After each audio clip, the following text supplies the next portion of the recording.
by ESPN, the Players Association November 28th proposal featured a salary cap of approximately $12.5 million in 2026. That proposal also included a $1 million average salary, max salary of $2.5 million. $1 million average salary. That would put the league out of business. Million divided by 2, carry the 3, multiply by 4, subtract the 6. Then you have the 10 times. Oh yeah, it put the league out of business. Do not make the rewritten text shorter, meaning ensure the core sense of the original script is fully maintained. Specific edit, change all occurrences of shadur to shedur within the post. Change all shadur and shedur to shedur every time you face this name. Text to rewrite, $1 million. That's what the WNBA Players Association proposed as the average salary in their December 28th offer to the league. Not the max salary, the average, which means players like Dana Evans, Christine Anigui, and Elizabeth Williams would be making 7 figures. In the league's response, they projected this proposal would cost them $700 million in losses over the life of the deal. To put that in perspective, that's more money than the WNBA and all its teams have lost combined in the league's entire 29-year history. The January 9th deadline is 8 days away, and these two sides aren't just far apart. WNBA projecting big losses. In latest proposal, the union disagrees. Multiple sources familiar with the negotiations told ESPN on Wednesday that the WNBA is projecting that a recent proposal from the Players Association, which would give Elizabeth Williams making $1 million. Come on, folks. Like, you hear how crazy that sounds? It sounds crazy. Multiple sources familiar with the negotiations told ESPN on Wednesday that the WNBA is projecting that a recent proposal from the Players Association, which would give players about 30% of gross revenue and is believed to feature approximately a $10.5 million salary cap, would result in $700 million in losses over the course of the agreement. All right, things are about to heat up. The Players Association aims for 30% of gross income. That income is pre-expense subtraction. The league counters with 50+% of net post-operation income, a familiar debate in sports talks, but the WNBA differs from the NBA. The figures paint a distinct picture. The league's December 18th offer quadruples pay. Supermax jumps from $250K to $1.3 M, rising to nearly $2 M. Average pay rises from $120K to over $530K, hitting $780K by the finish. Minimum pay triples from $66K to $250K plus dollars in year 1. Huge boost, but the union deemed it weak and countered December 28th with a $12.5 M salary cap. In $1 million average pay, the league did the math and said this bankrupts us. Was it a steep decline? Was it a sharp decline? We have no idea about that.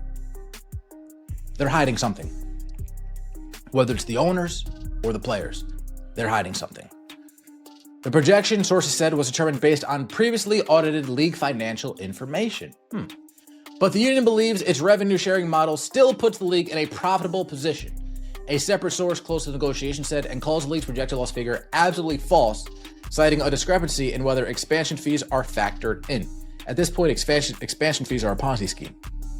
You get the new investors to pay the old investors. You get the new... Now here's the critical piece everyone's arguing about. What counts as revenue?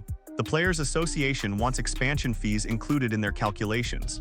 Golden State, Toronto, Portland, those franchises paid $250 million each to join the league. Cleveland, Detroit, and Philadelphia are paying the same to enter between 2028 and 2030. That's real money hitting the books. But the league says expansion fees aren't revenue. They're a transact, yes, existing teams get a portion of those fees, but they also lose a fractional share of future revenue when the pie gets divided more ways. It's paying the old investors with new investor money, and the union believes they deserve a cut of it. The disconnect is fundamental. One side sees expansion fees as $750 million in actual cash that contributes to the owner's bottom line. The other side sees it as a wash that generates zero net revenue once you account for the dilution, and they think they're entitled to the expansion fee money. They're not. Either way, the two sides remain divided on the nature of the next deal's revenue share model, sources told ESPN. The league has proposed a system where players would receive in excess of 50% of net revenue, essentially defined as revenue after subtracting expenses, a source told ESPN. The last reported WNBA proposal from December 18th featured an uncapped revenue sharing component, a raise of maximum salaries of $1.3 million, and growing to nearly $2 million over the life of the deal. Average salaries to above $530,000 and growing to more than $780,000 over the life of the deal. And minimum salaries to more than $250,000 in the first year alone. The salary cap would be $5 million in the first year and grow in line with revenue growth in the years afterwards. By comparison, in 2025, the Supermax was $250,000, the average salary was $120,000, and the minimum was $66,000. These leagues are getting 4x. That's not good enough. The league has previously said that in addition to substantially increasing salaries and other cost commitments, it wants to incentivize owners to continue. Let's talk about what the owners are actually thinking here, because there's a subtext to these negotiations that nobody's saying out loud. The WNBA just came off what was supposed to be a breakthrough season. Caitlin Clark arrived, attention skyrocketed, and everyone assumed this was the inflection point where the league finally becomes profitable. Except the ratings tell a more complicated story. But the league also changed how they count ratings midstream. They started including out-of-home viewing, which they hadn't fully counted before. If you're measuring 50% of viewers one year, then switch to measuring 100% the next year. Of course, the number increased, but is that actual growth or just better accounting? The owners know something the players might not fully grasp yet. The growth may have already peaked. This could be as good as it gets. Caitlin Clark isn't going to be a rookie phenomenon again. The novelty factor fades. And if she gets injured, which is always a risk in professional sports, what happens to those ratings? What happens to the media deal? That context explains why the league is being so conservative with these salary projections. They're not confident the revenue rights deal. The WNBA's revenue sharing component allows players to still participate in that upside. As far as the media deal goes, I do see it getting renegotiated. Not for the benefit of the WNBA. If I had a ticket, I see it being renegotiated, but not for the benefit of the WNBA. These guys got to be seeing these numbers and be like, man, this isn't what we signed up for. And they got to look at Caitlin Clark and be like, man, now we see how reliant this league actually is on Caitlin Clark and the Indiana Fever, and Caitlin Clark staying healthy. Instructions, objective, create an in-depth, original, and thought-provoking analysis. Engagement, focus on hooking and engagement. Length, maintain the exact same length as the original provided text. Do not make the rewritten text shorter, meaning, ensure the core sense of the original script is fully maintained. Specific edit, change all occurrences of shadur to shedur within the post. Change all shadur and shedur to shedur every time you face this name. Text to rewrite, the media rights deal is the other elephant in the room. The WNBA recently agreed to terms with their broadcast partners. And the league's proposal includes language saying if revenues exceed projections, including if they renegotiate that media deal upward, players would still participate in that upside through the revenue sharing component. But here's the thing, media companies aren't stupid. They're watching the same ratings data everyone else sees. They're noticing how dependent the league's viewership is on one team, one player. The Indiana Fever games featuring Caitlin Clark drew massive audiences. Everything else, not so much. If those media executives start feeling like they overpaid based on inflated expectations, they're going to want to renegotiate, and it won't be in the WNBA's favor. The league knows this. The players seem to think that media deal is locked in stone and can only go up. That's optimistic thinking that ignores how sports media You guys don't generate anything. They don't really generate money.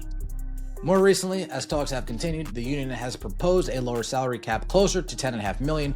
Multiple sources familiar with the negotiations told ESPN. Both sides have previously agreed to 2 extensions on the current CBA and to continue negotiating a new deal. But Ogumike told ESPN that even after opting out of the current CBA over a year ago, it almost feels like negotiations are a bit in their infancy. And as we all know, they authorized a strike, which doesn't mean that they will strike, but maybe January 8th, the day before the deadline. Instructions, objective, create an in-depth, original, and thought-provoking analysis. Engagement, focus on hooking and engagement. Length, maintain the exact same length as the original provided text. Do not make the rewritten text shorter, meaning, ensure the core sense of the original script is fully maintained. Specific edit, change all occurrences of shadur to shedur within the post. Change all shadur and shedur to shedur every time you face this name. Text to rewrite, Nneka Ogum, the Players Association president, told ESPN on December 19th that the league's revenue share model is not adequate. Her argument is straightforward. Players provide the labor and have no control over business expenses, so they shouldn't be paid last. They want to be paid off the top before costs get deducted. That sounds reasonable until you think about what it means in practice. If the players get 30% of gross revenue, regardless of expenses, they have zero incentive to care whether the league operates efficiently. Doesn't matter if teams are hemorrhaging money on poor business decisions. The players get their cut first.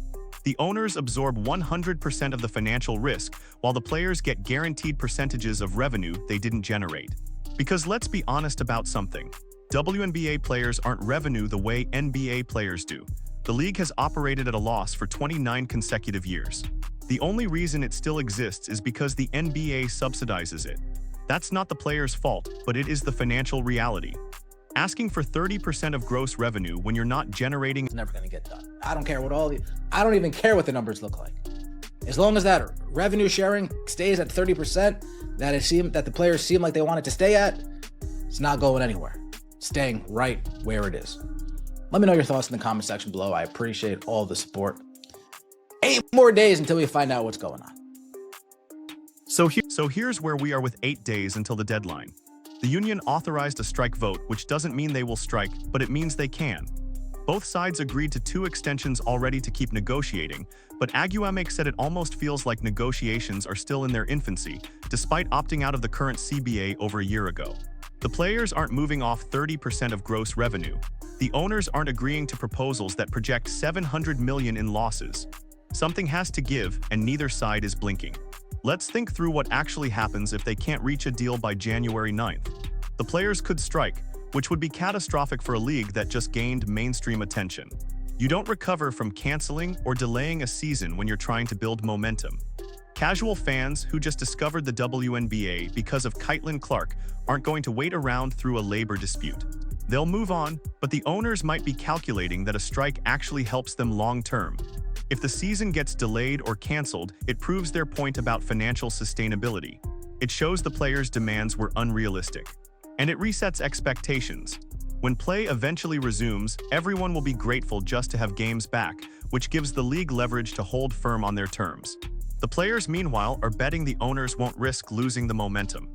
They're betting the league needs them more than they need the league, especially with the new media deal and expansion fees coming in. They're betting the owners are bluffing about those loss projections. Here's what makes this particularly tricky. Both sides might be right about different things. The owners are probably correct that the players' proposal would result in massive losses under current revenue projections. But the players are probably correct that the league's accounting methods are designed to minimize reported revenue and maximize reported expenses. The truth is somewhere in the middle, but neither side trusts the other's numbers. The expansion fee dispute perfectly illustrates this. Is it revenue or isn't it? Depends on your accounting framework. From a cash flow perspective, it absolutely is. Real money is changing hands. From a long-term equity perspective, it's neutral because ownership gets diluted. Both positions have merit, which is why they can't agree. What's fascinating is how this mirrors the broader tension in women's sports right now. There's enormous cultural momentum behind paying female athletes more. Achieving equity, closing gender gaps, that's all legitimate and important. But it runs headlong into the economic reality that most women's sports leagues don't generate enough revenue to be self-sustaining yet. The WNBA has never turned a profit, not once in 29 years. So when players demand NBA-style revenue-sharing percentages, they're asking for a deal structure that assumes NBA-level revenue generation. And that assumption doesn't match reality. The average WNBA team isn't worth what an NBA team is worth, because it doesn't generate remotely comparable revenue. That's not sexism, that's math. But here's the counterargument the players would make. Maybe the league doesn't generate revenue because it's been underfunded and undermarketed for decades. Maybe if the owners actually invested in promotion, in star player marketing, in building the product properly, the revenue would follow. You can't underpay players, provide subpar facilities, give minimal marketing support, and then complain that nobody watches. There's truth to that too. The WNBA has absolutely been treated as an afterthought by many of its owners over the years. The investment hasn't matched the potential. And now that someone finally invested in marketing, now that Caitlin Clark brought attention that the league never properly cultivated on its own, suddenly everyone sees what's possible. The players want to be compensated based on that potential, not based on 29 years of underinvestment. The problem is potential doesn't pay the bills. The owners are looking at actual revenue versus actual costs. And the math doesn't work at the salary levels the players want. Not yet anyway. Maybe in 5 years if growth continues, maybe in 10 years if the media deal gets renegotiated upward and expansion creates more value. But right now today, with the financial information available, $1 million average salary would require the owners to subsidize losses even larger than they're already covering. And that's assuming the growth continues. Which brings us back to the Caitlin Clark dependency problem. What happens when she's not the shiny new toy anymore? What happens if she gets hurt? What happens when casual fans realize the overall product quality isn't what they expected based on the hype? The league had a moment in 2025, but moments fade. Building sustainable revenue requires sustained excellence and sustained fan interest, neither of which is guaranteed. The owners are being conservative because they've seen this movie before. They've watched women's sports leagues launch with enthusiasm and fail when the economics don't work. They've absorbed losses for 3 decades keeping this league alive. They're not going to agree to a deal that guarantees even bigger losses based on optimistic projections that might not materialize. The players are being aggressive because they've watched the NBA players get 50% of basketball-related income. While they get CR, they've watched their male counterparts become multimillionaires playing the same sport. They've seen the cultural moment arrive, and they want to capitalize on it before it passes. They're not going to accept another underpaid deal just because the league claims poverty, while simultaneously announcing 3 new expansion franchises at $250 million each. So we're stuck. 8 days to figure out whether this gets resolved, or whether the WNBA's season gets followed by a labor dispute that could derail everything. The irony would be almost poetic. Finally getting mainstream attention, finally having leverage, finally having a chance to build something sustainable, and blowing it all up over a negotiation where neither side will compromise. My prediction: they'll reach a last-minute deal on January 8th or 9th that nobody loves, but everyone can live with. The salary cap will land somewhere between the league's $5 million proposal and the union's $10.5 million counter. Probably around $7 or $8 million. Average salaries will more than double but won't hit $1 million. Revenue sharing will be based on some hybrid formula that incorporates both gross and net revenue concepts with complicated triggers and thresholds that let both sides claim victory. It won't be clean, it won't be satisfying, and both sides will immediately start positioning for the next negotiation. But it'll be enough to avoid a strike and keep the league operating. Because at the end of the day, neither side can afford the alternative. The players need the exist and grow. The owners need to avoid the PR disaster of a canceled season right when women's basketball is finally getting respect. But if I'm wrong, if we actually see a strike, then everything changes. The league's momentum evaporates. Caitlin Clark's prime years get wasted. The media deal becomes vulnerable to renegotiation. Expansion franchises start questioning their investment. And we're right back where we started. A struggling league that can't get out of its own way long enough to capitalize on the rare moments when mainstream attention actually shows up. So what do you think happened? Does the union have legitimate grievances about underpayment and deserve the 30% of gross revenue they're demanding? Or are the players being unrealistic about the league's actual financial situation and asking for salaries the business model can't support? Drop your take in the comments because this gets resolved one way or another in 8 days. And everyone's gonna have an opinion about who was right.